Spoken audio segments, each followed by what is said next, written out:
And now I want to take you through some developments in the education sector today because the National Treasury has released funds meant for the schools. This is the capitation for schools that has come several months late. The money that has been released to the secondary schools is 15.6 billion shillings. For the primary schools, it is 4.6 billion shillings. And for the junior secondary, 3.8 billion shillings, giving a total of 24 billion shillings. And you recall that this has been a promise by the Education Ministry for many months. But if you may want to know, the budgetary allocations according to the current financial year, secondary schools allocated 60 billion shillings, the primary schools 12 billion shillings, and the junior secondary schools 9 billion shillings. But it has been a long way coming because in the first term, which was, of course, the months between January and April, they should have received 50%, which is 11,120 shillings for every learner at the secondary school, which is about 22,000 the capitation given to them. In the second term,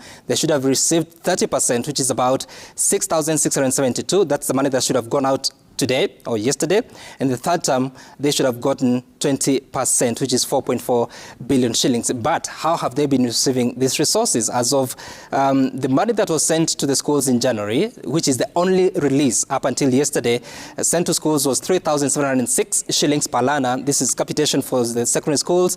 And what was retained at the Ministry of Education was 707 shillings. Now, the total capitation so far released is 4,400. Remember, that is out of 22,000 shillings. But now the ministry has released more funds, 15.6 billion shillings, which if you calculate against the 60 billion shillings allocated, that comes to 25%. So 25% from plus 20% gives you 45%, and that 45% is still concerning, bearing in mind that by now they should have received up to 80% of the resources, being 50 plus 30.